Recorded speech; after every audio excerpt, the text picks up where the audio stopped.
গত রাত্রে ইটারু মাঠ প্রাঙ্গণে এক রাত্রিব্যাপী নেট 6 ক্রিকেট টুর্নামেন্টের আয়োজন করা হয়েছিল এবং সেই টুর্নামেন্টে বহু দূর থেকে অনেক দল অংশগ্রহণ করেছিল এবং অন্তিম লগ্নে আমরা এসে আজকের এই শুভ সকালে যে দুটি দলকে গ্র্যান্ড ফিনালেতে পেয়েছি, একদিকে থাকছে come back Pritam.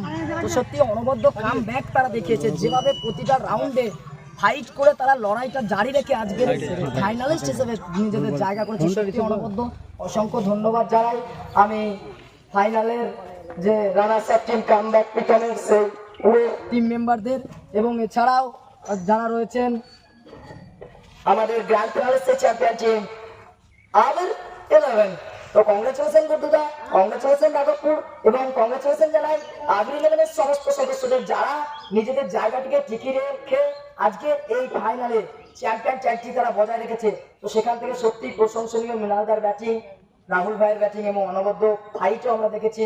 Comeback Pritam দলের অনবদ্য বোলিং মার্ক তারা করেছে এবং সেখান থেকে আমাদের আজকে জয়লাভ এবং রানার্স টিম হিসেবে আমরা পেয়েছি কামব্যাক প্রীতম মহল্লা সারুল থেকে। তো সকলকে বলবো একবার রানার্স টিম এবং উইনার্স টিমের জন্য সজোর একবার হাতে তালি দেওয়ার জন্য।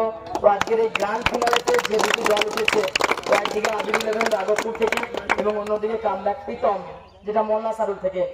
আর যাদের কথা না বললেই নয়, যাদের জন্য এত আয়োজন, যে গ্রামবাসী, ইটারুর মানুষজন, ইটারুর ভাই বোনেরা এবং তার পাশাপাশি যে ব্যবস্থা তারা করছে, এত সুন্দর পরিচালনা, এত সুন্দর ব্যবস্থা এবং মাঠ, সত্যি অনবদ্য একটা মাঠ আমরা উপহার হিসেবে পেয়েছিলাম এবং নিজেদেরকে মানিয়ে নিয়েছি।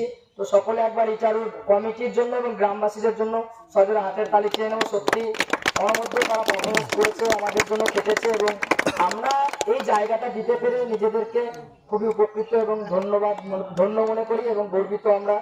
এবং গত বছরও ইটারিতে খেলা হয়েছিল এবং চ্যাম্পিয়ন হিসেবে আমরা নিজেদের জায়গাটা বজায় রেখেছিলাম এবং এবারও আমরা চ্যাম্পিয়ন হতে পেরে সত্যি মন থেকে খুবই ভালো লাগছে এবং রানার্স হিসেবে মল্লা সারুলকে পেয়ে আরো ভালো লাগছে। সকলেই আমার পরিচিত, তো সেই ভাইয়েরা অনবদ্য একটা ফাইট করেছে। তো মল্লা সারুল রানার্স টিমের জন্য একবার ভাই এত সুন্দর ফাইট যে গ্র্যান্ড ফিনালেতে তারা পৌঁছেছে। আর চ্যাম্পিয়ন তো আমাদের বন্ধুরা আছে আবির 11-এর, তো চ্যাম্পিয়ন রাঘবপুর থেকে। তো সকলকেই জানাই সত্যি খেলা মানে হার জিত আছে এবং এটাই পরিচয় যে একদল হারবে একদল জিতবে, কিন্তু স্লেজিং হয়তো খেলার মুহূর্তে হয়ে থাকে, তো এগুলো কন্টিনিউ থাকবে। আর স্লেজিং না থাকলে হয়তো এই মজাটা থাকবে না, এই জোশটা থাকবে না, যে এগ্রেসিভ মুডে ব্যাটটা করেছিল বা যে একটা বদলা নেওয়ার জন্য নিজেরা ভেবে থাকি যে হ্যাঁ লড়াইটা করতে হবে এবং নিজেদের জায়গাটা ছিনিয়ে নিতে হবে।